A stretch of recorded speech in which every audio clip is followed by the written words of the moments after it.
Bonjour à tous, j'espère que vous allez bien. Aujourd'hui, nouvelle vidéo. On va parler du buy and hold avec Guillaume. Bon, titre un peu aguicheur, hein, mais bon, écoutez, je pense que ça vous êtes plutôt habitués. Pourquoi le buy and hold est la pire des stratégies? Bon, bien évidemment, c'est pas aussi noir ou blanc. noir ou blanc que ça. Et on va justement parler un petit peu de tout ça en fait dans cette vidéo. Je pense que c'est aussi dans le but de vous faire un peu relativiser par rapport au buy and hold. Qu'il n'y a pas que ça, qu'il ne faut pas croire qu'il n'y a que cette stratégie-là en fait qui fonctionne, c'est complètement faux, et que comme toute stratégie, il y a des avantages et beaucoup d'inconvénients parfois. Alors première question Guillaume, pourquoi le buy and hold à lui seul? C'est une stratégie en fait qui peut être terriblement efficace, mais aussi terriblement dangereuse. Et là, je pense qu'il y a de quoi dire. Ouais. On va commencer, c'est la facilité. Ouais. Parce qu'on achète un peu avec un DCA de préférence, ou quand bon nous semble, une fois que ça a baissé, donc l'entrée est assez se passe bien en général. Ouais. Il n'y a pas de problème.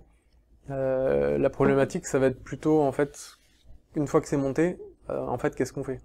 En fait, vous avez un plan d'entrée qui peut être plus ou moins clair, mais il n'y a jamais de plan de sortie. Ouais. Et c'est là le principal problème, parce que même si on se dit que dans 10 ans, si ça existe encore, ça aura fait fois 50 ou le multiple que vous voulez. Ouais.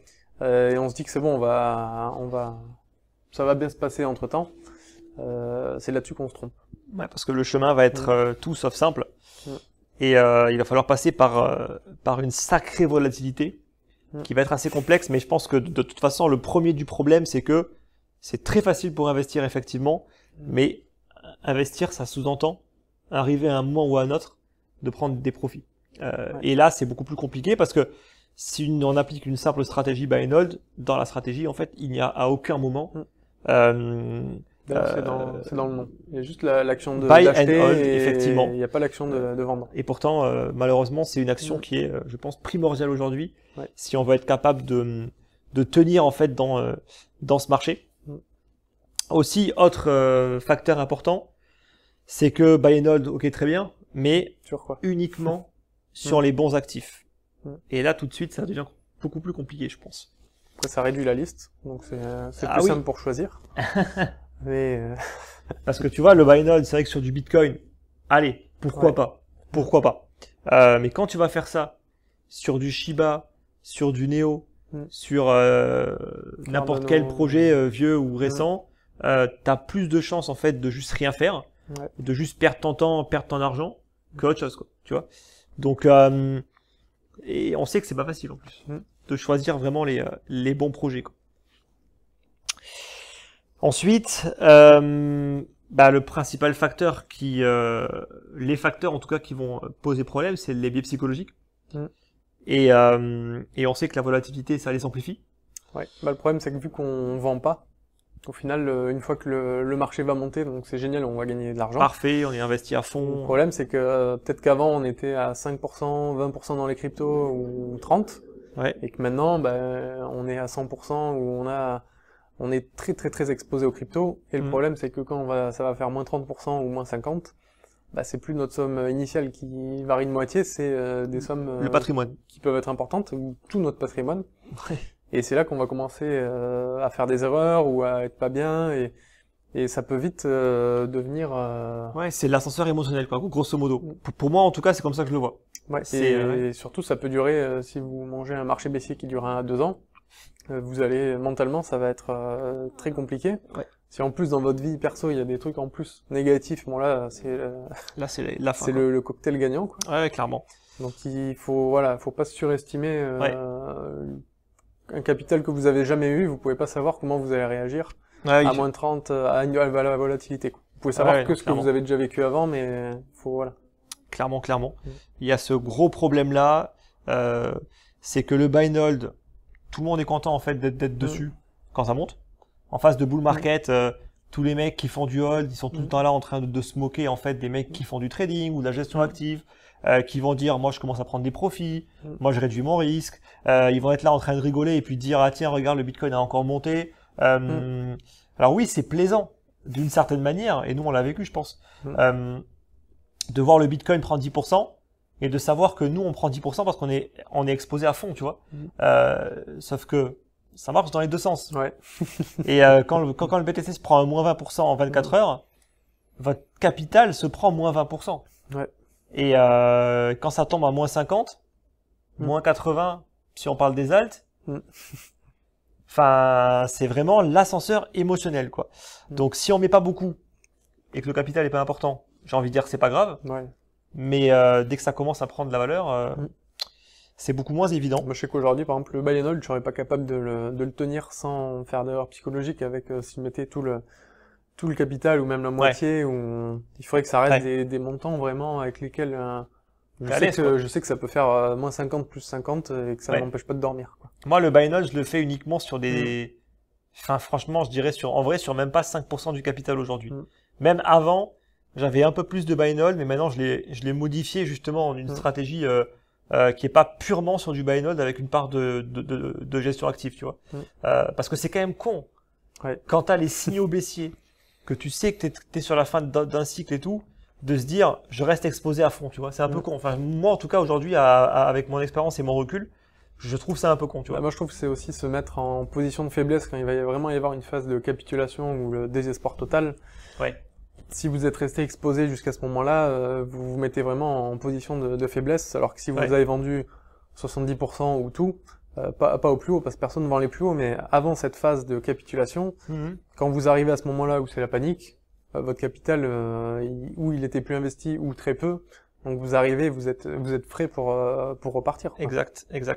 C'est que là, actuellement, tu vois, quand on tourne la vidéo, on est à un BTC qui frôle les 30 000 $.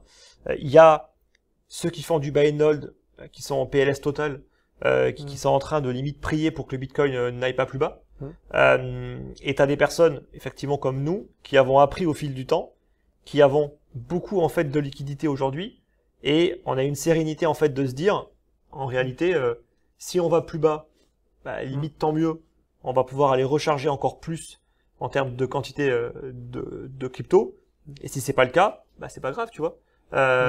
Et c'est que pour tenir sur la durée, surtout. C'est surtout ça, quoi. C'est psychologiquement, c'est épuisant. Parce que le buy and hold sur le papier, c'est super comme beaucoup de stratégies. Hein, elles peuvent être statistiquement, on va dire, les meilleures, mais en fait, l'humain, il va pas être capable de les appliquer. Donc c'est ça le problème. Surtout sur des actifs aussi volatiles, tu vois. Autant faire du buy and hold sur des ETF. Tu prends un ETF S&P 500 ou ETF Pharma ou ce que tu veux, où tu sais que tu as des trucs solides derrière, tu vois. Tu te dis, bon, je fais un buy and hold, je fais mon petit DCA, je vais racheter en fait sur des vagues de baisse. Tu vois, why not? Pourquoi pas? Sauf si on mise sur l'effondrement, tu vois. Mais sur les cryptos, il faut quand même il faut bien avoir conscience qu'on est sur un marché qui reste différent, quoi. Qui est beaucoup plus jeune, qui est beaucoup plus volatile et avec clairement beaucoup plus de risques. Et qui sera pas défendu par le système s'il doit tomber. Exact. Qui va être laissé totalement à l'abandon si jamais il s'effondre. Il y aura personne pour venir le sauver. Alors que bon, les marchés tradis, il y aura du monde pour courir et venir les sauver, quoi. Autre difficulté que je suppose que tu as dû toi aussi vivre, c'est cette difficulté, notamment en phase de bull, d'avoir du stablecoin. Faut toujours investir. Toujours. Souvent, je pense que quand on commence, on a tous un capital qui est plus ou moins réduit. Donc là, on est forcé, on reste en mode, on veut toujours être investi parce qu'on n'a pas mis non plus beaucoup d'argent. Et ce qu'il faut arriver à faire après, c'est une fois que le capital grossit, d'accepter des fois, par exemple, de vendre les 20 000 € sur les 20 000 $, pardon, sur le BTC. Parce que c'était une super zone de vente, pas tout, hein, mais une partie, au cas où il y a une correction. Et de le voir le Bitcoin partir à 30 000, 60 000. Avec ces 20 ou 30% qu'on a sortis en stablecoin qui sont là, qui travaillent pas, qui attendent la prochaine opportunité. C'est que tout le temps, je me rappelle, tu vois, t'es obsédé par le fait de se dire, j'ai du stablecoin, je fais quoi avec? D'être dans l'incapacité de réfléchir, de prendre du recul, de se dire, mais en fait c'est bon. Tu vois, j'ai encaissé, j'ai pris des profits. Maintenant, j'ai largement le temps en fait de prendre mon temps, de voir comment les choses vont évoluer pour voir si je reprends du risque avec ou pas, tu vois. Et certainement pas en mode je vends, en fait ça repart, ah bah en fait je vais racheter, tu vois. Bon, par contre ça c'est clair que ça on oublie, tu vois. Non, il faut bien réfléchir, et surtout après une forte vague euphorique, si on sort parce qu'on a défini nos vendeurs par exemple, il faut pas racheter le prochain dip qui arrive, quoi. Ouais, voilà. Il faut vraiment, ou alors c'est dans la stratégie, il faut prendre le temps de se poser. Il faut pas de suite racheter parce que ça a baissé. Bah, tout ça, c'est le FOMO après. C'est juste le fait de se dire, mais ça va tout le temps monter, monter. Je vais tout le temps rater un truc. Alors qu'en fait, non, les choses, même si tout va vite dans les cryptos, en réalité, bon, nous on le sait. En fait, en réalité, dans la plupart des cas, il se passe rien ou le marché baisse. Et les phases de hausse sont quand même assez courtes. Donc en vrai, on va rien rater en fait. On va strictement rien rater, quoi. Donc ça, en tout cas, c'est la première, je pense, des choses à bien comprendre. C'est qu'être en stablecoin et augmenter sa pondération en stablecoin, plus le marché monte, plus augmenter sa pondération en stablecoin, c'est ce qu'il faut faire.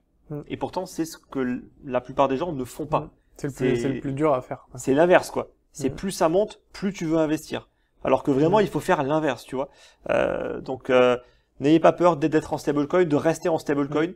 Même si tout votre entourage gagne 20% tous les jours et vous dit mais pourquoi t'investis pas le cash qui te reste, exact. Suivez. Exact. C'est bon signe, hein, si vous êtes un peu à contre-courant. En général, c'est bon signe, effectivement. Et en plus, ça nous permet d'être confortable quand il y a des baisses.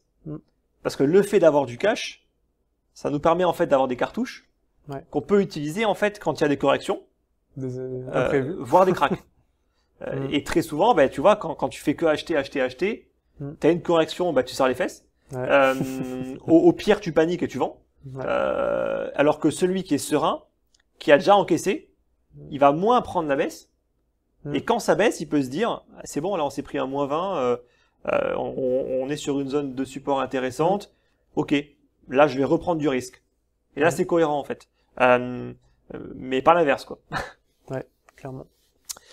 Ensuite, le fait de ne pas prendre en compte le risque du patrimoine global.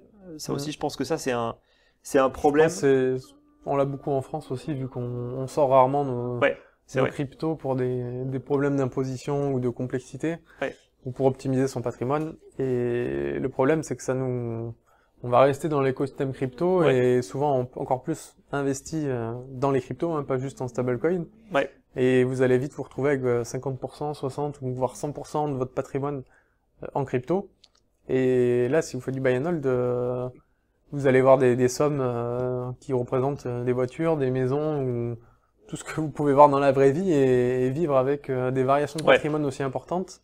Peut-être si on a 18 ans ou 20 ans, peut-être que bon, ça va, mais si on commence à avoir une famille ou d'autres éléments, là c'est plus la même, quoi. Ouais, c'est vrai que ça c'est un peu le piège aujourd'hui, mais qui amplifie effectivement, comme tu le dis, par l'aspect fiscal, quoi, qui fait que on a peur en fait de sortir du cash, et donc vu qu'on veut pas sortir de cash, on reste totalement omniprésent sur le marché crypto, et on veut limite même faire du marché tradi sur le marché crypto. C'est-à-dire limite acheter en fait des actions tokenisées, acheter en fait des ETF tokenisés, mais le problème dans tout ça, c'est qu'on est toujours soumis au risque lié à la blockchain. Et on est, enfin voilà, en fait, on est omniprésent là-dedans, quoi. Comme ceux qui veulent prêter en fait leur stablecoin sur les plateformes de DeFi ou de CeFi. C'est très bien, même moi je le fais, mais pas avec tout mon capital. Et tu vois, des fois, je vois des personnes qui ont des raisonnements du style, tout leur cash, ils veulent le foutre dans la DeFi. Ben non, je suis désolé en fait. Il faut arrêter en fait de réfléchir comme ça, de croire que les cryptos c'est sans risque. Parfois, il faut sortir son cash, le mettre sur d'autres produits, rien à voir avec la crypto, parce que si demain t'as un effondrement du marché, putain, tu peux tout perdre, quoi. Et tu vois, moi, ce qui m'a un peu choqué avec l'histoire du Luna UST, c'est qu'une fois de plus, j'ai l'impression que les gens étaient surpris. Je pense qu'ils ont pris au pied de la lettre le mot stablecoin et la sécurité qu'il y a derrière. Tu vois, moi j'ai toujours rabâché, en fait, d'une part, c'est diversification des stablecoins, diversification du patrimoine. Si on le fait, c'est pas pour rien. Si on accepte de gagner moins, c'est pas pour rien. C'est pour se protéger en fait justement de ce type d'événements qui sont rares, qui ça se trouve vont pas se produire, mais s'ils se produisent, qu'est-ce que vous faites, tu vois? Qu'est-ce que tu fais? Le mec il a tout mis sur encore en mode c'est bon, l'UST c'est un stablecoin, je suis à 20% par an, et tu vois, mais je vois des mecs qui se projettent, ils disent ok c'est bon, j'ai mis 1 million sur encore, c'est bon, je suis rentier jusqu'à la fin de ma vie, tu vois, je gagne 200 000 balles par an et c'est bon, je suis peinard. Mais enfin, qui a réussi à survivre aussi longtemps en n'ayant aucune diversification et en misant tout sur un seul type d'investissement? Tu vois, enfin, donc des fois il faut aussi réfléchir un peu plus loin, quoi. Après, c'est vrai que l'aspect fiscal en France pose problème.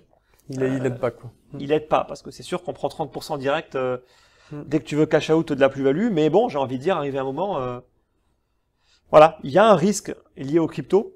Et comme tu le disais tout à l'heure, il y aura personne pour sauver ce marché. Oui. Moi, je m'étais dit que si demain le marché disparaît, il faut que je reparte pas de zéro, quoi. Voilà. Il faut que j'ai quand même dans les ETF, l'immobilier ou d'autres classes d'actifs, hors crypto, hein, pas de l'immobilier tokenisé, vraiment décorrélé de la classe crypto. Hors crypto. D'avoir assez pour repartir confortablement. Ouais, non, clairement. Parce que les cryptos, c'est un super levier d'enrichissement. Ça, il n'y a pas de doute par rapport à ça. Et pour moi, c'est un levier.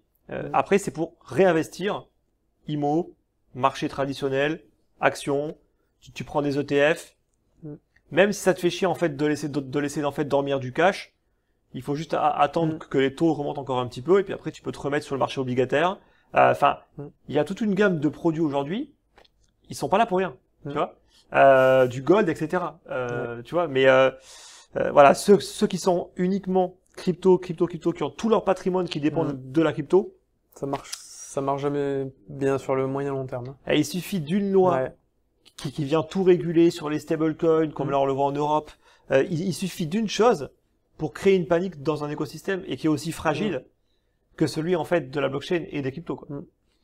Donc même si le risque est moins élevé maintenant qu'il y a 3-4 ans, pour moi il reste toujours là. Voilà. Ça, faut pas l'oublier. Et en plus, ça peut vous détruire le buy and hold. Psychologiquement, tu peux te prendre des claques. Je pense que c'est une fois qu'il y en a, on en a connu. Enfin, moi j'en ai connu. Dès qu'il y a des montants très importants, bah vous perdez 500 000 ou 1 million ou plusieurs millions. Bon, c'est ça fait mal. Psychologiquement, ça laisse des traces. Et surtout, ça vous met, ça va être difficile après de continuer à profiter d'investir sur les cryptos après des traumatismes comme ça. Ouais, ça marque. Faut faire, voilà, surtout pour si vous avez des très grosses plus-values, faut vraiment faire attention au hold, quoi. Et surtout pas se surestimer parce que ça c'est notre. Ouais, mais ça l'ego, ça on sait que c'est le classique. Ouais, clairement, ça aussi on connaît. Les mecs qui ont un peu trop d'ego et qui au final se prennent après des claques où ils retombent plus bas que terre. Et donc, comment est-ce qu'on peut améliorer cette stratégie? Comment faire justement pour améliorer, ne pas faire que du buy and hold? Parce que mine de rien, tu vois, avec tout ce qu'on a pu dire, voilà, il y a une base quand même déjà, tu vois, par rapport aux précédentes vidéos et par rapport à ce que là on a dit en fait dans cette vidéo. Ce qu'on peut mettre en place, donc un des avantages du buy and hold, c'est qu'on n'a pas les problématiques du trading avec des signaux où il faut être connecté, gérer le risque avec un stop, etc.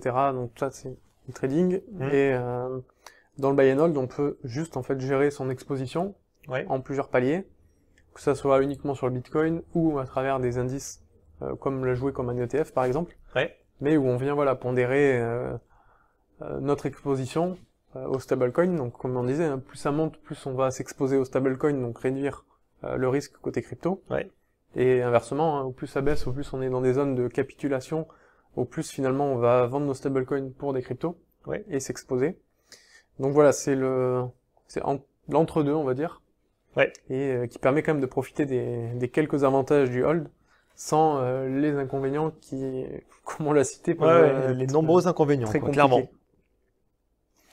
Ça permet aussi en fait de surtout arrêter de vouloir faire un peu de tout.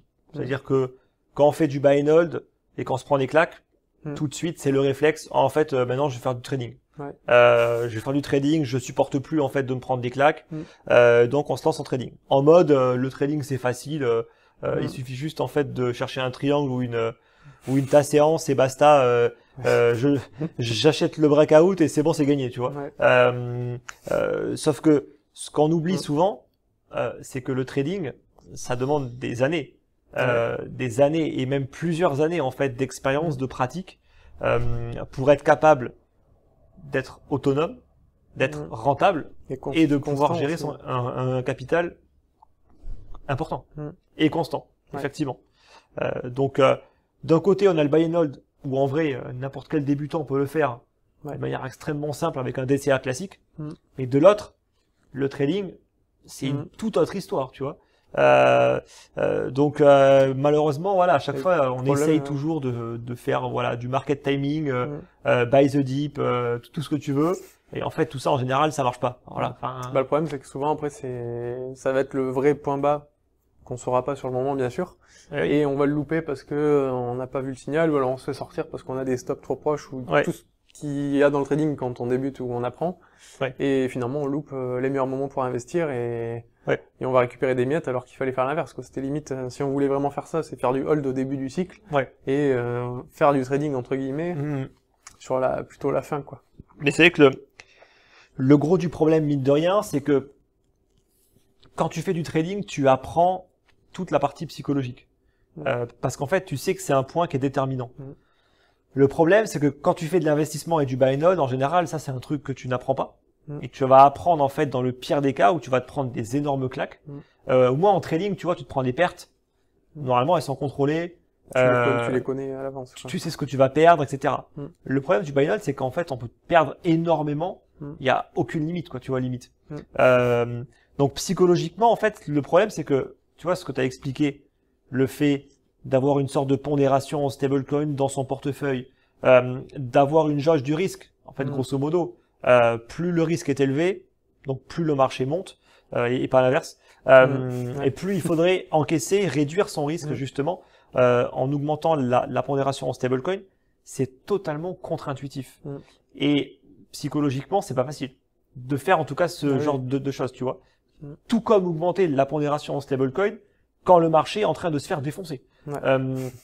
T'as tout, sauf l'envie de te dire, je vais rentrer maintenant, tu vois. En général, c'est sauf qui peut. Je veux surtout pas être dedans et on va laisser faire, tu vois. On va aller plus bas. Et souvent quand tout le monde dit que ça va aller plus bas, bon, c'est souvent les moments où c'est que le potentiel de baisse il est limité, quoi. Donc après, bien sûr, tout est relatif par rapport aux actifs. Comme ça, on l'a bien expliqué. Après voilà, il y a quand même toujours la volatilité. Elle sera moins élevée que si on avait juste du Bitcoin, mais c'est pas une stratégie où on a une volatilité de 5%, quoi. On peut quand même avoir des 20, 30, il y a quand même une... Ouais, mais tu vois, si on est exposé genre on va dire à 25% de son capital sur les cryptos, sur un marché qui est chaud bouillant à la hausse. Même s'il se prend moins 50, ça s'encaisse, tu vois. Surtout quand tu as été habitué à faire que du buy and hold, tu vois. C'est clair. Et même si t'es exposé qu'à 50%, le marché il perd 50%, bon, tu t'es dit, bon, j'ai perdu 25. Bah, tu relativises quand même. Dans les cryptos. Dans les cryptos, tu peux relativiser, tu vois. Donc ça aide énormément au final à pouvoir tenir. Et ça en plus, bon, mais ça c'est une stratégie que on présente de manière beaucoup plus détaillée, notamment dans Club Invest, parce que vraiment on a essayé de se dire mais quelle stratégie on peut proposer pour des débutants, tout en essayant en fait de pallier tous les problèmes du buy and hold, quoi. Parce qu'ils sont nombreux, comme on a pu les lister. Alors de nouveau, il n'y a pas de méthode miracle. Ça peut comporter en fait des risques, de mal jauger en fait son risque, de partir en stablecoin en paniquant sur des phases de baisse alors que justement il faudrait pas le faire. Donc c'est pas parfait. Dès que l'humain de toute façon doit prendre une décision, il y aura forcément des erreurs possibles, quoi, tu vois. Mais en tout cas, je pense que c'est un bon juste milieu pour ceux en tout cas qui font de l'investissement sur le long terme, quoi. Dans tous les cas, c'est toujours intéressant d'avoir plusieurs stratégies et que le capital soit pas exposé uniquement sur un type de stratégie. Et surtout, si on n'est plus à l'aise avec la somme, il vaut mieux splitter le capital avec plusieurs stratégies qui ont des volatilités et des objectifs différents. Là, on est sur un objectif quand même de protection du capital sur le moyen et long terme. Ouais. Même si c'est volatile, sur le moyen et long terme, on aura une meilleure préservation du capital qu'en restant en hold. Ouais, clairement. Donc de nouveau, hein, je pense que pour finir, buy and hold, c'est bien pour investir, c'est bien pour commencer, mais malheureusement, ça a beaucoup de défauts. Ça a beaucoup de défauts et ces défauts, ils vont s'amplifier au fil du temps, quoi. Ouais. Parce que au début, ok, très bien, mais le problème c'est après. Et après, le buy and hold peut quand même poser beaucoup de problèmes. Donc en tout cas, j'espère que ça vous a aidé, que vous avez déjà une piste, je l'espère en tout cas, d'amélioration. Si vous avez des questions par rapport à tout ce qu'on vient de dire, n'hésitez surtout pas à les poser dans l'espace de commentaires. Et écoutez, on va se retrouver pour une prochaine vidéo dans quelques semaines. Je vous souhaite en tout cas une bonne journée et puis à très très vite. Bye bye.